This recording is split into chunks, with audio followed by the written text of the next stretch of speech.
The spaceship is on a mission to Titan, one of Saturn's moons. Astronaut John wakes up in the hibernation capsule. He feels weak after the long sleep. The drugs have many side effects, and John needs some time to recover. He is greeted by the ship's captain, Franks. The captain orders John to take a shower and then come up to the bridge to discuss the next steps. Besides Captain Franks, John is met by his colleague Nash. Together, the men watch a message from the Mission Control Center and receive new instructions. They are to conduct routine equipment checks and prepare for gravitational acceleration. John tries to pull himself together, but this time he feels worse. He struggles to eat and confesses to Nash that he can't remember the last name of Zoe, his girlfriend. By evening, John manages to check all the equipment. He records a response message to Mission Control, reports the situation, and prepares for another hibernation cycle, which will last 3 more months. A special substance is injected into the astronaut's bloodstream, and his eyes slowly close. Memories from the past wash over him, and for the next 3 months, he is deep in sleep. The awakening process is routine, with John experiencing the usual symptoms as he waits for his body to recover. After a hearty meal, the astronaut spends some time on the exercise bike, preparing for work, but unexpectedly, he hears a familiar voice. It seems like Zoe's voice came from somewhere nearby. John steps into the corridor and walks through the empty spaceship. No one else has woken up from deep sleep yet, and John feels uneasy. His fear intensifies when part of the ship's hull above him starts to come loose. John tries to figure out what's wrong, but a piece of metal breaks off and knocks him unconscious. Captain Franks and Nash lay their injured colleague down and provide medical assistance. As soon as John feels better, the captain orders him to go to the technical compartment and figure out what caused the malfunction. Under the hull, John finds significant damage and a strange giant dent, but the footage Nash reviews from the cameras provides no answers. No objects approached the ship in the past few hours. Moreover, the dent hasn't caused any serious problems. All systems are still functioning normally. Captain Franks leaves his subordinates and orders them to report the situation to Earth. He himself heads to the site of the damage for another inspection. Nash tries to convince the captain to abort the mission and return to Earth, but Franks refuses to break protocol. There is no serious reason to do so, as all systems are still operating smoothly. The astronauts gather to make a joint decision, but the conflict only escalates. Nash starts panicking, insisting that continuing the mission is too dangerous. But the captain remains firm. Unless new orders come from Mission Control, they will continue toward Titan. Nash then tries to persuade John to act together. He's convinced the system will eventually fail, and by then, they won't have the chance to save themselves and return to Earth. Their conversation is interrupted by the captain, who calls them to the bridge. He admits that he overheard everything Nash said and doesn't appreciate his attempts to stir up panic. Franks tries to calm Nash down, reminding him of the consequences they'll face for disobeying orders and advising them to focus on their duties. Despite the captain's orders, Nash continues to urge John. He asks him to set the hibernation cycle for 89 days instead of 90, so they can wake up earlier than the captain and reverse course back to Earth. John doesn't like his friend's idea and doesn't want to be part of a mutiny. But when Nash tells him about another ship destroyed by poor leadership decisions, John agrees to think it over and give an answer after they wake up.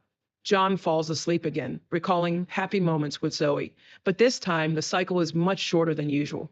Nash demands an answer from his friend so they can quickly turn the ship around and head for Earth, but John remains uncertain. He realizes that his mind is clouded, and making important decisions in this state isn't wise. Jupiter appears outside the window, strengthening John's doubts. They are so close to their destination. This drives Nash over the edge, and a loud argument breaks out between the men.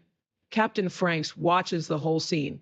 Having learned of his subordinates' plans, he also altered his sleep schedule and woke up earlier to prevent the mutineers from disrupting the mission. Franks sends Nash to check the systems again to make sure everything is in order. While the saboteur is gone, the captain invites John for a drink to gauge the astronaut's mood. The commander assures John that he'll cancel the mission if it's necessary, but for now, they must stick together and follow orders. Nash's derailed plans push him to the brink of insanity. He causes a scene, and Franks decides to relieve him of his duties and proceed with acceleration without him. John tries to stay out of the conflict and pretends that everything is fine, but the breach in the hull continues to trouble him, and he often has nightmares where it pulls him into the vacuum of space. Despite his concerns, John ignores Nash's pleas and heads to the bridge to prepare for the acceleration. The team gets ready to approach Jupiter. John sets the coordinates and sequentially activates the powerful engines that will take them to Titan. The acceleration is successful, and the ship enters the orbit that will guide them to Titan. But Nash still believes it's a serious mistake. John isn't entirely sure they made the right choice either, but he tries to keep himself busy to avoid dwelling on it. He decides to check the equipment again, and something strange happens. One of the radios transmits an unknown signal. The crew tries to come up with an explanation, both insisting that John must have accidentally pressed a button. To end the discussion, Franks orders the astronauts to prepare for another hibernation cycle. This time, exiting hibernation becomes a real challenge. John collapses to the floor, completely drained. He tries to recover, but while his body regains strength, his mind suffers greatly. He keeps seeing visions of Zoe everywhere. Captain Franks notices his subordinate's strange condition. He tells John to get a grip and realize that it's all just his imagination. Zoe is not and cannot be on the ship. Nash discovers the first signs of trouble. The reactor's power output begins to rise. He's not sure if it's connected to the hull breach, but if it continues, the ship's engine might fail. Nash again urges his friend to listen to him and turn the ship around. He reminds John of Zoe, saying that if they don't return now, she'll quickly find a new boyfriend. Captain Franks overhears the men's conversation once again. He summons them to the bridge for a serious talk. Someone, using Nash's password, deliberately lowered the engine's power to stop the ship. The commander won't tolerate Nash's antics any longer. This time he draws his sidearm to show the mutineer who's in charge on the ship. Franks orders the astronauts to return to their hibernation capsules to prevent any further sabotage. But as John's body starts receiving the drug, he sees what the captain is doing to his colleague. He doesn't have time to stop the crime. His eyes close. Weeks later, when the sleep cycle ends, John tries to figure out if it really happened or if it was just a dream. He steps into the corridor, but none of his colleagues are around. Franks appears suddenly. He assures John that Nash is fine but will remain in hibernation until the mission is over. The captain asks John not to complicate things and behave normally.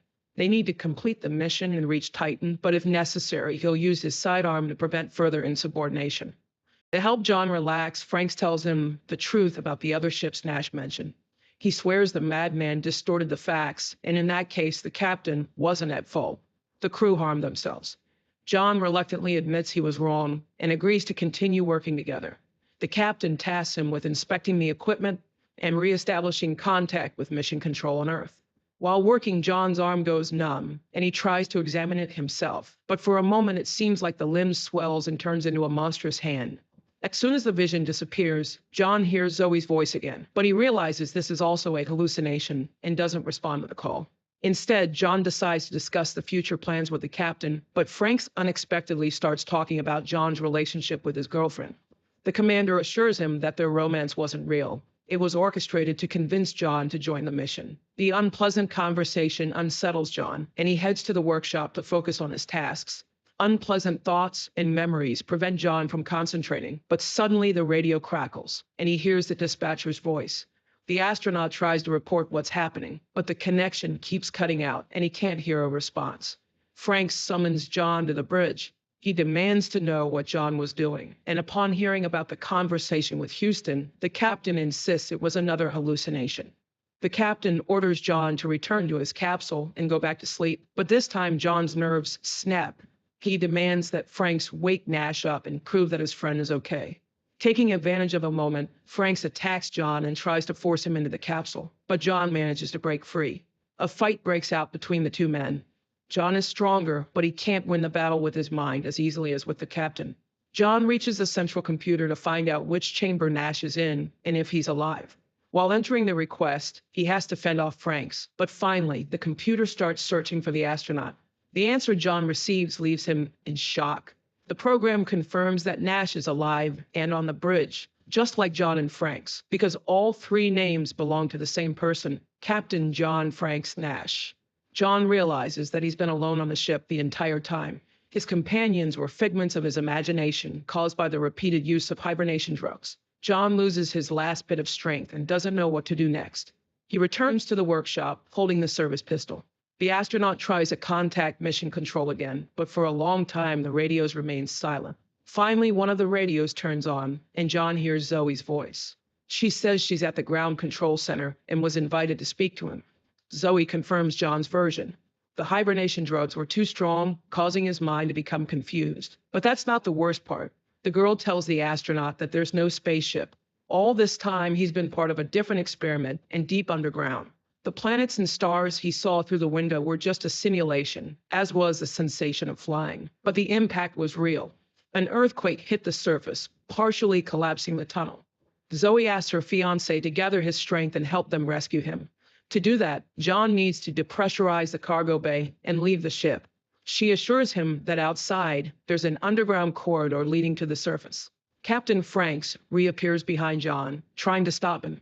He claims that Zoe's voice is just another hallucination, and the story about underground tunnels and earthquakes is a fantasy his mind made up to explain the situation.